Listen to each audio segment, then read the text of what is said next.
अस्सलाम वालेकुम दोस्तों, welcome back to the biology MCQ series. दोस्तों इस वीडियो में हम डिस्कस करेंगे इलेक्ट्रोकार्डियोग्राम या फिर ईसीजी के टॉपिक से जो डिफरेंट कंसेप्ट से डिफरेंट एमसीक्यूज लिए गए उनको उनके राइट ऑप्शन आपके साथ डिस्कस करेंगे और जो ऑप्शन इनकरेक्ट होंगे वो भी देखेंगे कि वो इनकरेक्ट क्यों है। चलिए शुरू करते हैं जी। सबसे पहले हमारे पास एमसीक्यूज नंबर 1 है, what does the P wave represent in an electrocardiogram या फिर ईसीजी। तो पी वेव जो होती है वो हमारे पास ईसीजी में क्या चीज़ को जो है वो शो करती है।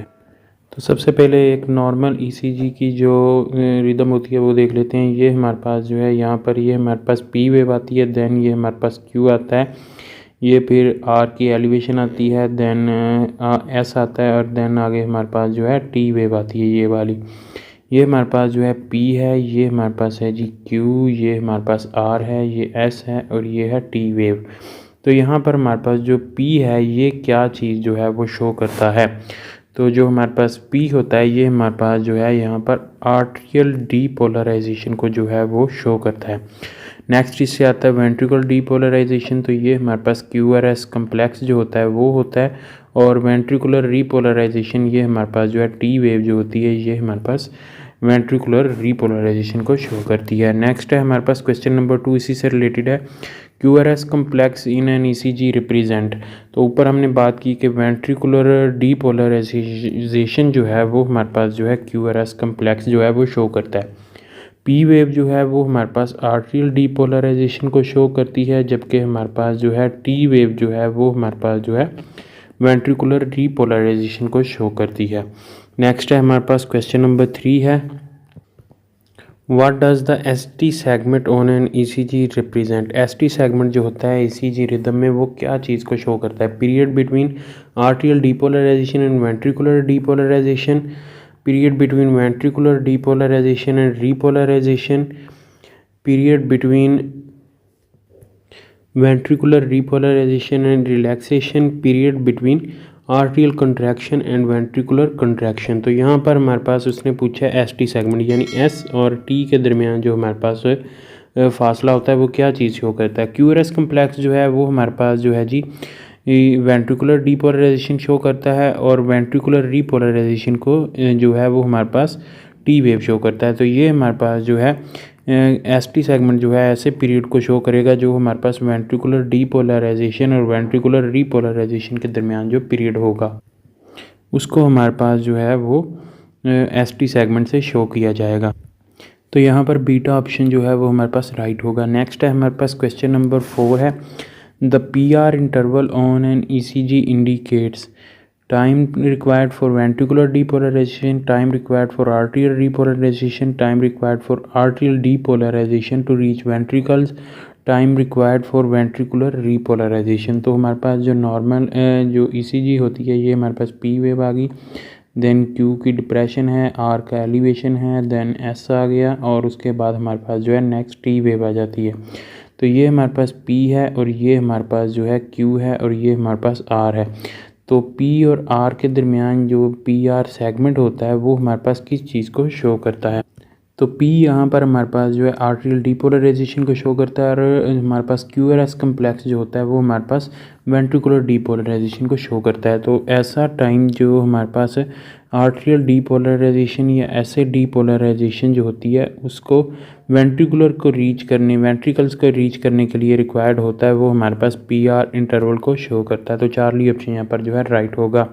नेक्स्ट है हमारे पास question number 5, the T wave in an ECG corresponds to ventricular depolarization. Ventricular depolarization जो है वो हमारे पास QRS कम्प्लेक्स शो करता है, आर्ट्रियल रिपोलराइजेशन, वेंट्रिकुलर रिपोलराइजेशन या फिर atrial depolarization. Atrial depolarization P wave होती है, और हमारे पास वेंट्रिकुलर जो हमारे पास वेंट्रिकुलर रिपोलराइजेशन होती है वो हमारे पास टी वेव होती है। तो चार्ली ऑप्शन यहाँ पर जो है राइट होगा। नेक्स्ट एमसीक्यूज है हमारे पास MCQs number 6, which of the following is true regarding the use of ECG. कौन सी स्टेटमेंट यहाँ पर हमारे पास जो है ट्रू है regarding use of ECG. ECG is primarily use to measure blood pressure. तो ये रॉन्ग है। ब्लड प्रेशर मेजर करने के लिए हमारे पास स्फिग्मोमेनोमीटर जो होता है, स्फिग्मोमेनोमीटर जो है वो हमारे पास जो है वो यूज़ होता है, जिसमें हमारे पास जो है जिसको हम बीपी कफ और उसके साथ हमारे पास जो है स्टीथोस्कोप होता है वो यूज़ करते हैं। ECG can detect abnormalities in lung function, तो इसके लिए हमारे पास लैब टेस्ट होते हैं लंग फंक्शंस के लिए। और उसके अलावा ECG is used for diagnosing electrolyte balances, और ये हमारे पास जो है राइट है। ईसीजी जो है वो हमारे पास इलेक्ट्रोलाइट इम्बैलेंस जो है वो डायग्नोस करने के लिए भी यूज़ होती है। ECG cannot detect myocardial ischemia, तो ये रॉन्ग है। ईसीजी जो है वो हमारे पास डिटेक्ट जो है वो कर सकती है मायोकार्डियल इस्कीमिया को। इसके अलावा ये हमारे पास मायोकार्डियल एरिथमिया जो होते हैं वो हमारे पास, और हार्ट फेलियर और नॉर्मल हार्ट फंक्शनिंग को भी चेक करने के लिए जो है वो ईसीजी यूज़ होती है। नेक्स्ट है हमारे पास एमसीक्यू नंबर 7 है। Patients ECG show prolonged PR interval, what does it suggest, तो हमारे पास जो पेशेंट की जो है वो ईसीजी जो है वो प्रोलॉन्ग पीआर पीरियड को जो है वो शो कर रही है, तो उसमें क्या सजेस्ट होगा? Ventricular hypertrophy, arterial fibrillation, delay in arterio ventricular conduction, या फिर वेंट्रिकुलर डीपोलराइजेशन एब्नॉर्मेलिटी। तो वेंट्रिकुलर हाइपरट्रॉफी में हमारे पास जो है इंक्रीज्ड क्यूआरएस कम्प्लेक्स होता है। आर्टरियल फिब्रिलेशन में एब्सेंस ऑफ पी वेव होती है। और उसके अलावा जो है वो हमारे पास जो है वेंट्रिकुलर डीपोलराइजेशन नॉर्मेलिटी होगी अगर हमारे पास जो है क्यूआरएस कम्प्लेक्स में जो है वो हमारे पास कोई भी एबनॉर्मेलिटी जो है वो आती है। और उसके अलावा जो है वो हमारे पास जो है, जैसा कि आपको मालूम है कि पी जो है वो हमारे पास आर्टेरियल जो हमारे पास डीपोलराइजेशन उसको शो करता है, और क्यूआरएस कम्प्लेक्स जो है वेंट्रिकुलर डीपोलराइजेशन को शो करता है। तो उसमें अगर हमारे पास प्रोलॉन्ग पीआर इंटरवल होगा तो delay in arterio ventricular conduction को जो है वो शो करेगी। नेक्स्ट है हमारे पास एमसीक्यू नंबर 8 है। What condition might be indicated by elevated ST segment on an ECG? Elevated ST segment ECG में क्या चीज़ इंडिकेट करेगी? Myocardial ischemia, arterial fibrillation, ventricular hypertrophy, या फिर आर्टरियल डीपोलराइजेशन। तो arterial depolarization abnormality QRS abnormality होगी। Ventricular hypertrophy में increased हमारे पास क्यूआरएस कम्प्लेक्स होगा, और आर्टरियल फिब्रिलेशन में एब्सेंस ऑफ पी वेव होगी। और इसके अलावा अगर हमारे पास जो है जी एसटी सेगमेंट एलिवेट होगा तो वो हमारे पास मायोकार्डियल इस्कीमिया को जो है वो शो करेगा। बिकॉज उसका मतलब है कि हमारे पास वेंट्रिकुलर डीपोलराइजेशन के बाद जो है वेंट्रिकुलर रिलैक्सेशन या रीपोलराइजेशन नहीं हो सकती, और उसका मेन जो रीज़न होती है वो ऑक्सीजन की कमी होती है। तो ऑक्सीजन की कमी जो है अगर हार्ट में हो तो वो मायोकार्डियल इस्कीमिया को शो करती है। तो अल्फा ऑप्शन यहाँ पर जो है राइट होगा। नेक्स्ट है हमारे पास क्वेश्चन नंबर 9 है। Which wave in the ECG represent ventricular contraction, ventricular contraction कौन सी जो है वो हमारे पास जो है ईसीजी में वेव जो है वो शो करती है? पी वेव है, क्यूआरएस कम्प्लेक्स है, टी वेव है, और उसके बाद जो है एसटी सेगमेंट है।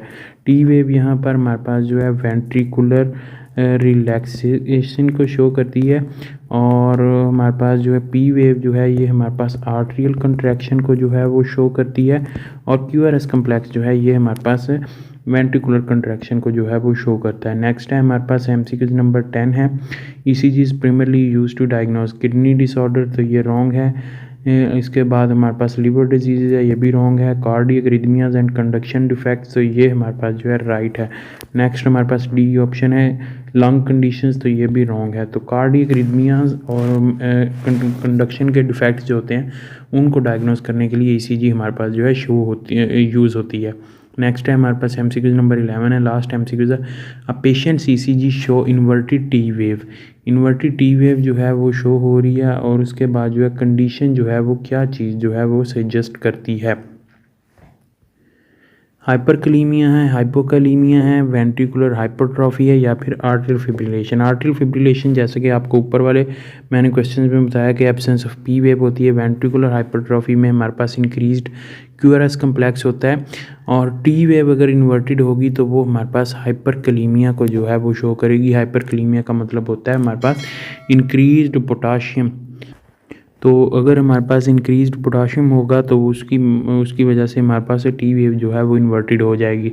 तो यहाँ पर हमारे पास तमाम तर जो MCQs हैं ECG से लिए इलेक्ट्रोकार्डियोग्राम से लिए वो कंप्लीट होते हैं। उम्मीद करता हूँ दोस्तों आपको वीडियो पसंद आई। वीडियो पसंद आई तो इसे लाइक कीजिएगा, दोस्तों के साथ शेयर कीजिएगा। अगर आप इस चैनल पर नहीं है तो चैनल सब्सक्राइब कर लें और साथ बेल आइकन को प्रेस कर लें। इस वीडियो में तरह मिलेंगे कि वीडियो के साथ अपना बहुत सारा ख्याल रखिएगा, दुआ में याद रखिएगा। तब तक के लिए अल्लाह हाफिज़।